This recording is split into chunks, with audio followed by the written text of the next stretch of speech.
አላውቅም። እኔ እንደዚህ አይነት ነገር አጋጥሞኝ አያውቅም። እና በአላህ ቤተሰቧን አፋልጉላት። በጣም ነው የምታሳዝነው። ይችን የመሰለች ልጅ እንደዚህ ሆና ለመሆኑም ሰውዬው ጥሩ ስለሆነ ነው ከመንገድ አንስቶ ያመጣልኝ። ግን አላውቅም፣ የወጣችበትን ቤት አላውቅም፣ ከየት እንደወጣች እራሱ አላውቅም። ያው አሁን ገና አምጥቻት አጣጥቤያት እና ይሄን ነገር እንትን ያልኩት ምናልባት ማምሻዋን የሆነ መዳም የሚገኝ ከሆነ ብዬ እና እባካችሁ የምታውቀው ካላችሁ ማማ እኔ ነኝሽ ምንድን ነው የምትያቸውሽ? የራሷን ማታውቅም፣ ስሟን አታውቅም፣ የት ነሽ ምንድነሽ አታውቅም። ራሷን ስታለች። ግን በቃ አንድ ኢትዮጵያዊ ናት። አዘለም አቀፈም ያልተሸከመ ነው ኢትዮጵያዊ ናት። ስለዚህ በፈጣሪ ሆንባችሁ እርዱኝና መለና ሲይዛል።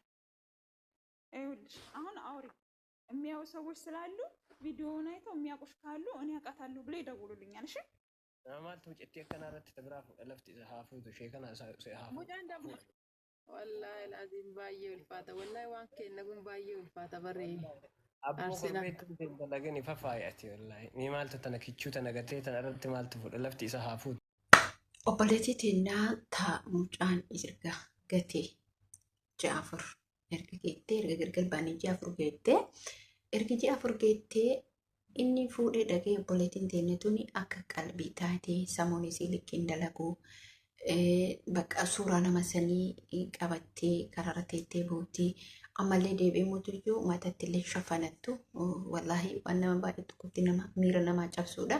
Mucaan kun akkuma laaltan kanatti yookaan argitan taate miidiyaa irra deemaa jirta jechuudha. Dhugumatti mucaa kana namni isii gate sun nama akkamii akka ta'e bichaatu namni. Dhiira jechuun har'a irraa bahee jechuudha. Dhiirri dhugumatti akka namummaa namaaf hin qabne har'a irraa bahe. Maaliif mucaa daa'ima kana kichuu kana gatee dubartii biraa fuudhachuun wallaahi laziim ani kalas dhiiridhaan kan. Assalaamu alaikum warahmatullahi wabarakatuh. Hordoftoota kabajamtoota kiyya akkam jirtu nagaa keessanii fayyaa keessanii jirtu isin jecha waan baay'ee nama gaddisiisuu fi waan keessa namaa cabsuudha. Wallaahi asmaan immoo isinirraa badee jira dhiifama naa godha. Wallaahi viidiyoo rogaan hojjechuu maal jechuun ulfaataa deema jechuudha. Rabbiin nu halaafisu. Dhugumatti har'aa viidiyoon isinii qabate kana dursa laayik gochuuf, sheer gochuuf, sabiskiraayib gochuuf hin dagatina.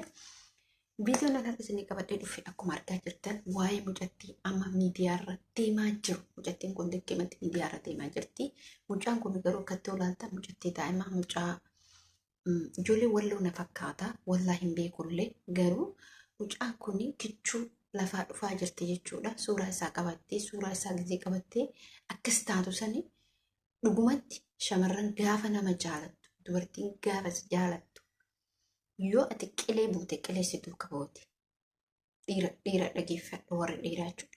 Yoo ati qilee seente qileessituu qabooti. Mucattii tan abbaa fedhati fuudhuu danda'a jechuudha. Abbaan fedhe. Har'a mucaan daa'imni kun immoo suuraa isaa qabattee suuraa isa malee abbaa manaa isii malee nama tokko hin beektu. Kun maal jaalala yeroo hunda isiin nama san qofaaf yaadde. Nama san qofa jechuudha. Maatii isillee isiin bakka yaaddu bakka maatii isii san qofa. Maali isa abbaa manaa isii san qofa dhiifama wajjin yeroo hundumaa mataa isii keessatti seef ka ta'e abbaa manaa isii san qofa. Inni immoo har'a isii tana gatee akkamitti dubartii biraa wajjin ceessa. Isin dhiirri jechuudha. Wallaahi isin dhiirri baay'ee tokkotti nama dhibde. Ajaa'ibuma keessan kun wallaahi dubartiin gaafa dhiirarraa waan jabaate isii cachisiisa malee wanni laayyoo dhiirarraa addaan isiin baasu. Maaliif dubartii si jaalatti garaa qulqulluun si jaalatti. Gaaf si jaalatti immoo si duuba qilee buuti. Sababni isaa maaliif keessi keenya qulqulluudha. Dhugumatti keessi keenya nama jaalanne taanani nuti qilima wajjin buuna. Nama jibbinee garuu mootuyyuu mucaa kana keessatti jaalala isaatu seef jedhe. Ijoolleen hedduutu jiran warroon dhiiran. Dhiironnis warroonni shamarranii jaalalaan miidhamanutu jiru. Har'a daa'ima kichuu tana gatee akkamitti dubartii biraa fuudha. Har'a mucaa isa malee jettee qaljittu. Isa abbaan manaa kiyyaa jettee isaaf yaaddu tana dhiisee akkamitti intala biraa fuudha. Namoonni miidiyaa irratti akkamitti suuqaa jira. Mucattiin tuni akka na fakkaatetti saba biraa harka jirti na fakkaata. Akka dubbatanitti amaariffaan viidiyoon sun maxxanfamee jira. Viidiyoo xiqqoo isinii gadhiisa inshaallah. Garuu immoo dhiironni rabbii keessanii jedha. Ijoollee kichuu tana fuute. Yoon barbaanne duruma dhiisi itti isin waan galman kenna. Isin amma garaa qulqulluun jaalatte kashaaraan qabne qachi qabne qulqulluu qulqulluu isna jedhamu jaalatti. Wallaahi mucattiin jechuudha. Dhugumatti waan baay'ee tokkotti miira keessa nama galchu waan baay'ee tokkollee yaani injiraa miti amma shamarran takka yooma laaltan dhiirarra daftee garaan murattu jechuudha. Nuti shamarran garuu keessi keenya qulqulluu wallaahi dhibbumaa dhibbatti qulqulluu akka shaaraan qabna. Garuu mootiyyuu akkam haa goonu gaafa nu gatanii deemanii kararratti inni kararra maal jennee isaaf jecha sammuu keenya dhabne isaaf jecha maatii keenya dhabne isaa jecha mataa kee jechuudha. Bakka amma ilaale bakka hunda bitti nuuftee jirta. Inshaallah isiin nama lafaa dhufaa jirtu hin deebiti. Maaliif namoota hedduutu sammuudhaan yaani jaalalarraa rakkinarraa daldala garaagaraatirraa wantoota garaagaraatirraa sammuu mallaqa kennaa namaa kennanii karaa garaagaraatiin sammuu namaa tombiisii yaani rakkinatti seenti. Inni kun maalirree mucaan kun amma yeroo hunda sa'aatii 24 waa'ee abbaa manaa isii malee waa tokko yaaddu dalagoo mana arabaa yaaddu deebitee ammallee isuma yaaddi. Maatii ofii yaaddu haadhaaf abbaa ofii bakka isii maanni kamataa isii keessatti seette isa jechuudha. Isa qofatu siif jedhe. Amma irra guddina shamarran keenya maaltu dafee dhiira biraatti heerumu dhoogga maaltu dhiira biraatiif onnee banuu dhoogga. Inni kun maanni nama sayyoo akkaan jaalatte yoo nama sanarraa cituu baattee akkasumatti dafee nama biraatiif namni bakka hin kennu. Garuu mootiyyuu gaaf nama biraatiif bakka kennite akkuma diran san caala jaalattu garuu mootiyyuu ulfaata. Kasammuu kun ulfaata baay'imatti ulfaata. Mucaan kun isa malee falli isiin jiru hiikan sammuu isii kasammuu isii hiiku rabbii wajjin abbaa manaa isii gattisanii jechuudha. Tarii mucattiin tun dogongoruu dandeetti. Daa'imummaan itti jirti. Ilaaltan akka asirratti argitan ijoollummaa qabdii nama daa'imaa. Kan jedhu yaani hiikan mucattii tanaa mucattii kana kafuur rabbii gaditti isa abbaa manaa isiiti. Isii fuudhisan gadhiisee dirqama yoo gallachuu fudheeffatu hin dirqama. Yoo isiin dogongorteellee yoo isiin waan balleessitellee gorsuun isarra jira.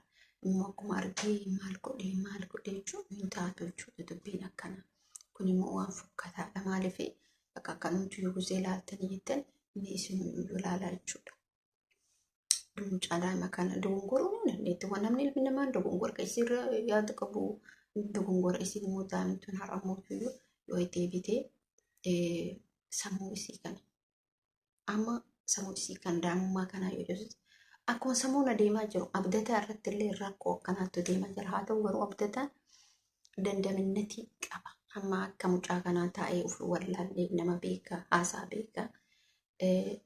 Shamarran takka takka illee dheeratti akkatti boonte jechuuf fakkeenyaaf akka kaamilaa fudhadha. Kaamilaan abdataa itti qoosaa jirti itti boonaa jirti. Gaaf immoo gaabbitu tokkotu jira. Hin gaabbita. Kaamilallee gaafa gaabbitu jira.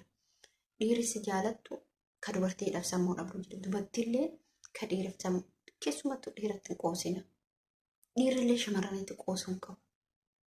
Lubbuu isii fudhatanii badan. Lubbuu isii balleessan. Amma ndaala mucaan kun daa'imummaa isiiti. Maatiin isii yoo dhagaye sababa isaa akkana taate jechuun yoo dhagaye bakka intalli baluu sun sababa mucaa baluu akkas taate jechuun itti dhagama maatiitti hin dhagama. Intalli isaanii gabbaatee mataa qullaa badee ta'u viidiyoo waraabdu sun mucaa kana maaliif sattaruu didde? Erga hojjattee maaliif sattaruu didde? Fuutee manatti hin galtee jirti. Kama keenyaa keessaa arga akkas ta'e yoo manatti hin galte mucaa kana sattaruun dirqama isiiti. Maaliif wallaahi ulfaata. Ani hin beeku. Tarii yookiin mallaqatti erguu diddee ta'a. Tarii mucaan kun akka taate hin beeku malee wallaahi ni ulfaata. Garuu ijoolleen hedduu duula mucaa kanaaf gochaa jiran. Maaliif duula mucaa kanaaf gochaa jiran? Karaa mucaa kana qabate bornullee qabachuu danda'a. Karaa mucaa kana tuqe dhiironni amma mucaa kichuu ijoollee daa'ima kichuu akkana tana gadhiisa buruun maal ka jedhan. Bakka akkamitti dubartiin biraa wajjin isatti tola. Otoo daa'imni kichuu sana jirtu jechuudha. Ay dhiira keenya walumaan galatti gaafa dhiyootan haa mukaanus dhiirri Itoophiyaa warqee deette. Hundi warqee miti. Carqilleen hin jira. Ka carqeen geenyetu jira kinuu akkana kana argaa jira. As yaa'ee jechuu akkasii finnaane. waan tokko siif yaani hin jiraamte akkanumatti ka waan tokko siif onneen isaa xiqqishu mallee hanganumallee jechuudha siif rifanne har'a sammuu isii jeeqee qilleensa irratti baasee bakka hin jiraamte mi'i akkanumatti ilaalaa jechuudha. Dhugumatti baay'ee kan nama ajaa'ibu jechuudha. Har'a maal argata mucaa kana sammuu isii tuqee maatii isillee mootuu sammuu tuquuf deema jechuudha namni. Maaliif mucaan kun wanni biyya baateef of jijjiiree maatii keessa jijjiiree abbaa mana keessa yaan isiisan tariin isiin biyya baate jedhee isii tana gadhiisa ka biraa fuudha. Jireenyumti ergati tole maali mucaa kana biyyaa baasa? Tarii yookiin biyyattis waan dhabuu danda'ani. Garuu isin gaafa saniif na eeggate jettee kis godhuu dandeetti. Wallaahi yeroo isin suuraa isaa qabatte akkas godhatu san baay'een tokko natti dhaga'ama bakka. Isa malee immoo kan nama biraan beekne sani rakkoon jechuudha. Namni ilmoo ofii wallaalu alaa kullee haal wallaahi rabbiin kiyya warroota dheeraa kan isin haqa jechuudha. Rabbi isin haqa jechuudha. Dubartii biraatirraa maal goota? Bakka takka fuudhii takkaa wajji jiraadha. Wallaahi isin uummata akka wanni isii dabalu hin jiru, wanni isii hir'atu illee hin jiru. Bakka isii san inni guddaan isii argattisan jaalalaa wajji jiraattee kunuunsitee akka killee eeggatan jedhan sana. Amma ati baay'iftee fomaan godhu jechuudha. Dubbiin baay'attee farratti fe'anii san akkas ta'uu deemtee dubartii yeroo ammaa dhiironni dubartii 3-4 fuudhanii tamallaqa qabdu fuudhanii yookiin immoo taan achuma gataa ta'e dubbiin akkasii miti.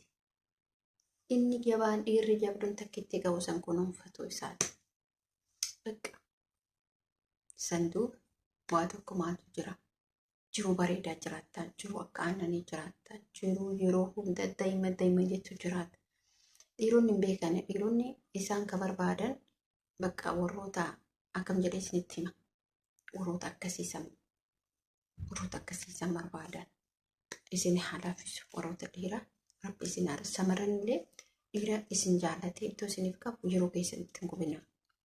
Dhiira mootuu yoo ittoo isiniif hin qabne waa tokko bakka hin kenninaaf. Maaliif booda isaa walitti dabalamtee sammuu kee jeequrra ati yeroo jirtutti nama sanarraa fagaachuun dirqama keeti. Gaafa yerootti nama san daftee irraa deebite sammuun kee akkatti hin miidhamu. Amma mucaa kana sammuun isii miidhamtee jirti jechuudha. Dhibbumaan dhibbatti sammuun isii harkaa miidhamtee jirti. Kanaaf hordoftootaa fi kabajamtoota kiyya wanni isin jechuu barbaade warroonni dhiirotaa dhaamsan isin dhaamu. Dubartii takka gaafa fuutan dubartii sanduuqa qalee bu'aa. Yoo isin badduu taates amala isin sirreeffadhu gorfadhu. Namni yeroo ammaa miidiyaan kanumaa wal gorsachuu dhiyaan jechuun miidiyaa dhiisiti bakka nama kana karaa hedduun jechuudha. Karaa natti gorfatuun haadha manaa kee karaa hedduun gorfachuu dandeetta.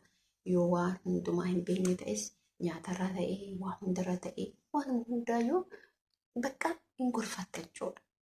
Nama miidiyaa kanarratti fakkeenya biizinasii akkam jedhee isinitti yoo dubartiin sun kan waan beekne ta'e viidiyoo yeroo ammaa kun viidiyoo sallaatti hojjechuu ni dandeetta. Gorsuu qabda yeroo hundaa haadha manaa kee kana irra deddeebitee gorsuu qabda. Hatta yoo nama kabaja qaba wallaaltu ta'es bakka kabaja sana akka namaaf gootu yeroo hunda irra deddeebitee hiriyaa kee ta'ee maatii kee ta'e bakka haalonni dubartii bakka ati jaalala kenniteef jennaan maatii keetis akkasumatti jaalatan jibba ati isii qabdu yookiin mallattoo biraa agarsiistaanani akkasumatti immoo ammallee jibba sitti akka bakka hin jiraamte walitti bu'iinsi dhufa qanyiin galgalas ganamas namni inni guddaan jaarsaaf jaartiin kan walii galtu walii hubachuu waliif beekuudha. Jaalalli isaanii achi keessatti mi'aayaa dhufa. Jaalallis akkasitti dhufa dursaa waliin hubatiin yoo waliin beekii yeroo hunda galgalallee kennamallee dubartiin abbaa manaa isii dubartii yeroo hunda jechi inni fudhattee kaatee boodarra mootuyyuu suuta jettee malaan isa gaafattu. Akkasisanii jechuu barbaadaa hordoftoota fi kabajamtoota kiyyaan viidiyoo keessatti dheeressee viidiyoo keessatti dheeressuun barbaadu viidiyoo kana immoo laayik gochuu fi sheer gochuu fi sabiskiraayib gochuu hin dagatinaa waan hundumaa kabaja keessa jira waan hunduu jechuudha. Wal kabajuu keessatti jaalallis deema jechuudha. laazima ta'e mallaqa guddaa qabaattee miti ati viillaa qabaattee miti ati waan feete qabaatte jechuudha. Waanuma qabdu sanirratti jaalala walii qabaachuudha. Kana isin jechuu barbaada. Viidiyoo kee laayikii fi sabskiraayib godhaa dabalatee viidiyoo biraatti walitti deemuutti.